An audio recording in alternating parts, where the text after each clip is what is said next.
What's up, guys? Welcome to your 5th Android tutorial for the new Boson. What I'm going to do in this tutorial is kind of give you guys an overview of what this package holds and what everything means. But basically, before we do that, I want you guys to go to the Window tab and then Android SDK AVD Manager. Click on our device and hit Start. And probably you want to scale the size down because a lot of times it's pretty big. So I like to put 6 for the screen size, and that's going to be about 46% of what normally would launch. And hit OK or Start. And there we go. Our emulator's started now. Now I'm going to talk through, like I said, basically this package, and we're going to add a couple additional folders for developing for Android. Now the first folder that you guys see is SRC, standing for source, and this is the code of all of our Java that we're going to develop.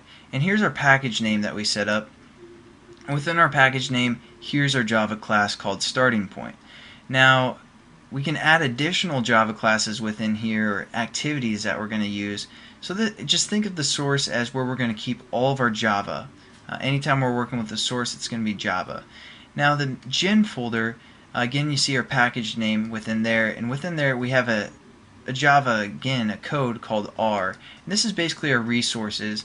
We aren't going to do anything with this ever because basically it generates itself automatically. If you open that up, it kind of shows some resources that set up. It's kind of a reference point, and it's nice that Android will basically generate that for us.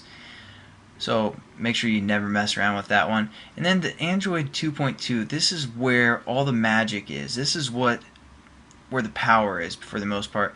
This is our platform. Again, you guys can see the jar. There's an Android jar in there, and basically this holds a ton of different projects or packages. I'm sorry, a ton of different packages. And within those packages, they have classes, and within those classes, they have methods. So we can use some methods from this package, these packages as well. So that's a ton of power. As you can see, there's a ton of different packages. I know I said a ton like a ton of times, but yeah, there's a lot in there. Basically just like our package, except they have a lot more classes and a lot more methods within those classes than what we have set up. So basically that's where the Android SDK comes in handy, and we need it because of all the methods. The assets folder we'll get into later within the series. Basically you can keep some resources in there and use the assets decoder for the most part and get those resources.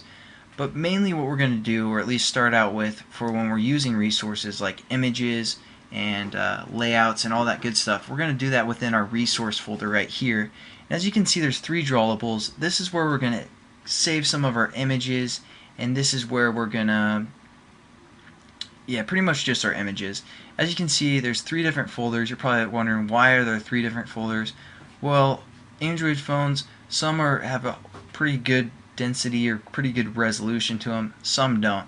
So basically what you can do is, if you have an image that you're going to use for a game or an app, basically you can save a high resolution or a high density image within this high density pixel, for the most part, folder, and then you can have that same image, the same name, but of a lower resolution that you guys have set up within like the low resolution drawable, and also that stands for medium.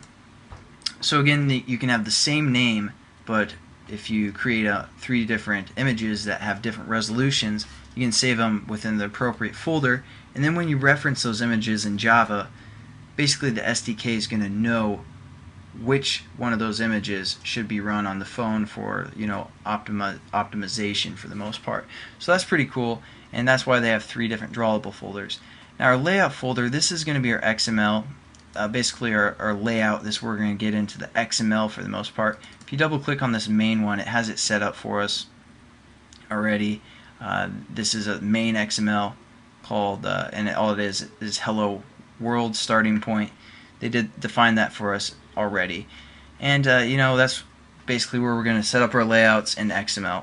Now the values tab, basically you can keep values in other references such as strings, and then you can reference those strings within your layouts or within your Java as well.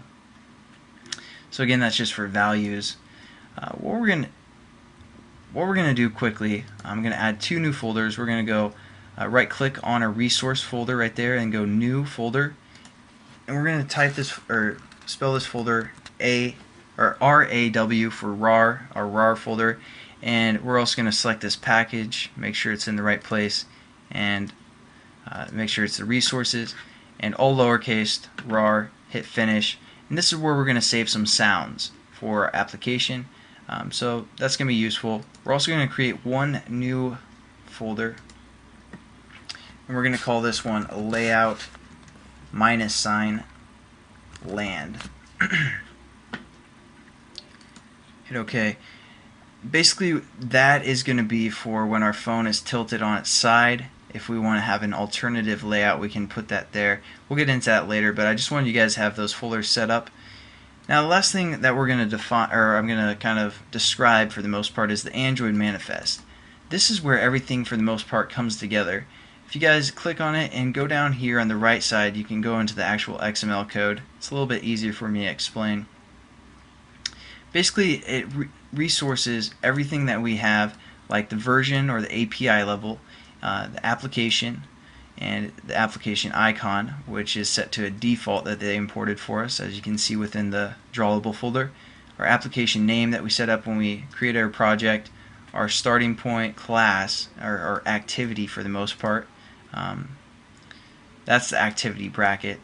So this is for one activity called starting point that is within our application.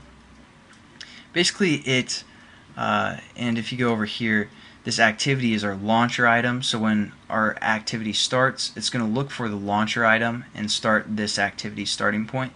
So basically the manifest pulls everything together and adds your resources for all your different activities, and you can set up some sweet stuff within here as well. Now if your application needs to access the internet, or you want to pull some data from a text message that someone gets, and then you post it on their Facebook wall without them knowing. Basically, you're going to use permissions. You need to get permissions, like I want to use the permission of the internet. And you would define those permissions within the manifest, and then when someone downloads your application off the marketplace, they're going to see which permissions your app needs, such as, oh, it needs the internet, oh, it needs a receiver of some sort, oh, it needs to access my camera. What is this application doing? Basically, they're going to see that, and then if they want to download it, they can, but that's basically the only place that they're going to see what permissions we're going to use. We're going to do that within the XML, or within the manifest. So basically, that's kind of an overview. Only other thing I want you guys to do real quick is just right click on your whole package, go to run as Android application, and that's going to load up on our emulator. Again, what's going to happen, I'm just going to briefly talk through everything that's happening. As it's loading, or it's installing onto our emulator, it's looking for the launcher item, like I said, within the manifest. Then it calls this starting point class, and then it will call this starting point class that we set up right here, which is an activity class, and within the activity it sets the content view to r.layout.main. I know this is a quick overview, but r.layout.main, which R stands for a resource folder, then our layout folder, and then our main XML again, which looks like this. So it's going to set the content view to that, and that's basically kind of a quick overview of how the activity works for the most part, and I'll catch you guys in the next tutorial.